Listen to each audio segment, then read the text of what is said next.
everyone, it's Robin, Artist Island Crafts, and welcome to my studio. It's time to get some work going on the community quilt. I'm sorry it's been taking me so long. I was trying to come up with all these fun, creative things to do these different things, and then I decided, you know what?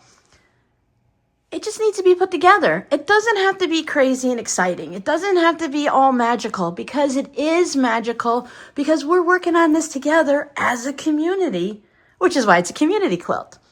So I just, okay, don't laugh at me, but I just slapped a bunch of the blocks up here. I'm going to move them around a little bit, and I think I'm going to go with part of my original design and thought process. These are sewn together in a 4-patch. I'm just going to start choosing fabrics to put together in a 4-patch. These two are already sewn together, so I'll just find some buddies for them. Then I'll have the 4 patches. Then I can start adding in different things and the bigger blocks and the smaller blocks and just kind of figuring out how everything goes together. But to start with, I'm just going to take all the 6.5-inch blocks. I can see right now that that one is a little bit smaller, so I'm going to pull that out. I'm going to put together all the 6.5-inch blocks into 4 patches, put them back up, and see where I stand. Then I can move some things around, add some larger pieces in, and then build it from there. Not every block needs to be creative because they're creative on their own. We have some amazing blocks that you guys shared. You can go over to my Patreon page and community, and you'll have to scroll a little bit. The community blocks are no longer pinned to the top, but if you want to see each individual one, you can see them there. Otherwise, you're going to see them as they come together. Will I finish this quilt top today in time for the video that you're currently watching?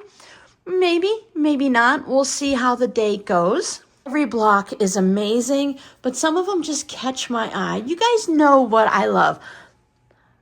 I'm so happy that I now have some of this butterfly fabric because I just love the rainbow butterflies with the colors. You know my love of batiks, and if you didn't know, I love the turtles as there's fun turtles here, right? But I love the turtles that are out in the world doing their natural things. We have some cactuses for Arizona. I love the simplicity of this block on how it's just 2 fabrics. You can also do the reverse of that and have this green just be where the blue is and then have 2 blues. And I think that would be a really fun quilt. All right, let me start sewing some of these together. I'll bring the camera over. You can watch me sew some, and then we'll put some up on the board, and we'll just have a little bit of fun today and see how far we can get. I already had these 2 sewn together, so I thought I would go ahead and put these 2. A little bit darker, a little bit brighter. I think overall they're going to look nice. Now, even though the blocks are 6.5 inches, I am not specifically lining up the points right here to make sure they match. I am just lining them up so that it matches top to bottom and along the side.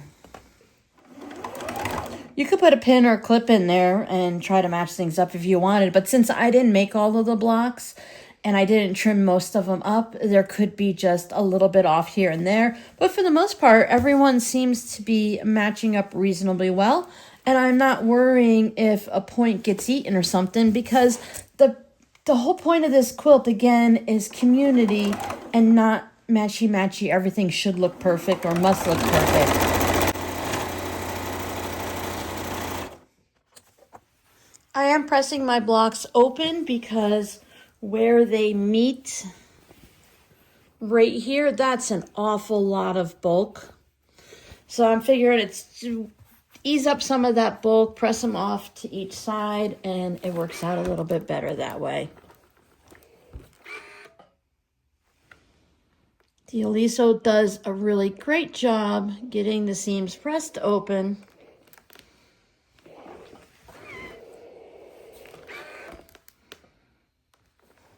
And then I can add the clapper to it. This one's already set to go.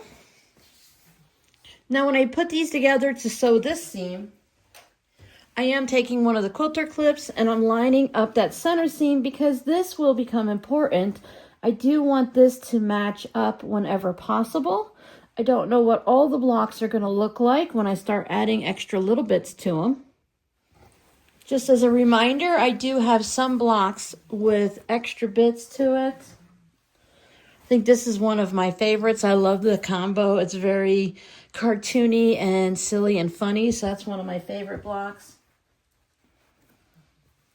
Sometimes I just added a little extra to bring everyone up to size, so this one would go this way.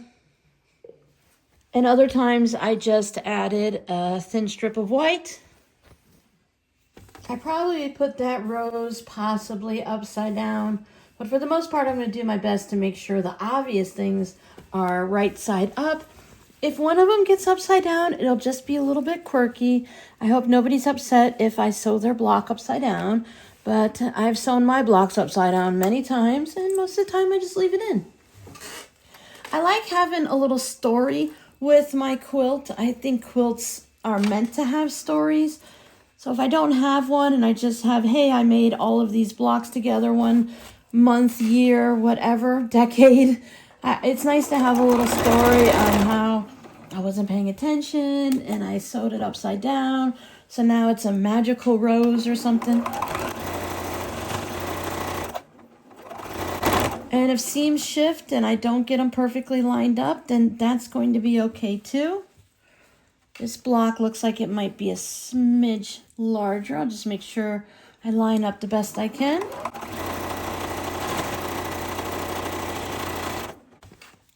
It's always a surprise when you open it up. So that came out fine. That looks good. And that looks good. Excellent. Now, you could do the thing where you press the seams one way or another so that it spirals. But again, I'm pressing mine open. It'll be nice. I'm not even going to worry too much if I have pink and not red and red, or pink and too much touching, or polka dots touching, or anything like that. It's meant to be fun. I know I say it through this whole video. It's just meant to be fun. Something to do. And while I'm working on the blocks, I'm thinking about you guys and the fun we've had over the past year or so, and the different things we've accomplished, and how much I've grown and how much you guys have grown in our sewing and quilting.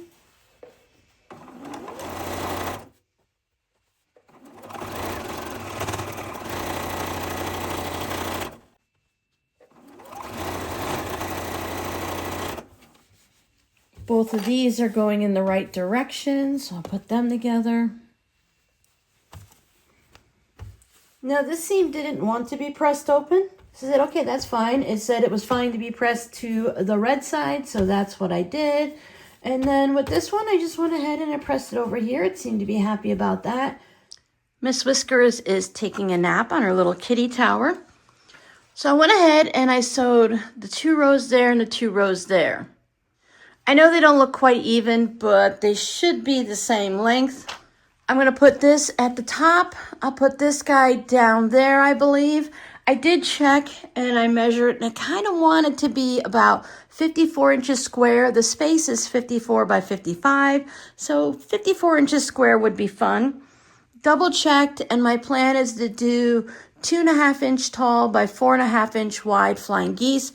They'll finish at 2 by 4. So I add 2 inch to the top and 2 inch for the bottom for the heights of the flying geese, and then 4 inches here and 4 inches there for the width. So then I need to fill in the space in between. Remember, this one's going to be all the way down that way. I have to measure the batting to see exactly what size it is. That part isn't super important as long as it's bigger than the space I need, and I think it is. The important part is what the spaces measure. So the blocks are 6.5 inches, so they'll finish here at 12 inches and 12 inches. That's 24 inches. So if it's going to be 50 inches from here to here, then I need to put 26 inches of stuff in between. So I have all of these blocks to pull out and to fit into that space. I'll go ahead and I'll measure the space so that I can figure out exactly how much I need to fill in. I'll start placing all of these pieces in. I still have some smaller blocks here that I can fit in. And then here's a bunch of my quarter square triangles and flying geese. I just threw everything in there.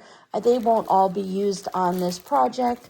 I have the extra fabric that some people sent with me that I can either create new blocks, but I'll more likely create either a, like you consider a sashing, a spacer, or I will make some half square triangles or something to fit in.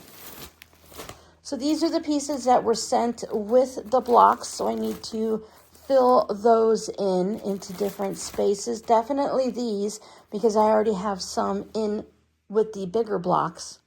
I have the basic quilt idea. Now I can have fun in the center, and it won't be as crazy trying to do the entire thing as a puzzle. It'll just be trying to fill in the center. And I kind of like that idea of having a top and bottom border of the economy blocks and then doing something wackadoodle in the middle. I have about a half an hour left that I can play today, so I will see what's going on there, and then I need to get this video edited so I can upload it on Friday for you guys. So this is where I'm sitting right now. Just put a bunch of the blocks up, some that were going this, like these were already sewn together this way, and these and these are all sewn together. So I'm just gonna start piecing things together. And if I run into an issue where there's an empty space somewhere, because there's no seam allowances yet, this is definitely not going to fit like that. So we'll just see where things go. I'm leaning towards the 3 here and the 3 blocks there. So that's what I'm going to start with. I'll sew those 3 together and those 3 together and put them there. This is obviously narrower than that, so we'll see how that goes. And the same thing over here. The hibiscus does not match up with the flowers and the green blocks there. And this is where the puzzle pieces start to come in. The easy part was done. The top border, bottom border, great. Fill in the sides, beautiful. As I sew it together, I'm going to have to find chunks to sew together and add in all the little extra bits I have, and then we'll just see how it turns out. But for right now, this is going to be the end of the video. It's hitting the end of my day, so I want to get this edited and uploaded for you guys, and I'll just keep working on it. I think I've done great progress just by figuring out the exact measurements and getting the top 2 rows done and the bottom 2 rows. I don't want to call these borders because I will be putting the flying geese around it. So thank you guys so much for sharing your time and your money and your blocks, and send them to me so that we can have this fun community quilt. I think everything is just looking really great together. It's a scrappy quilt. Nothing is going to stand out and be like, oh, look, here's the purple section, here's the green section. No, it's a hodgepodge. And that's kind of like what we are here in this community, a hodgepodge of people based on where we live, our ages, our skill set, and what we like to work on, and definitely the fabrics we like to work with. Check out these 2 videos here, check the pinned comment, and I'll see you guys in the next video. Bye.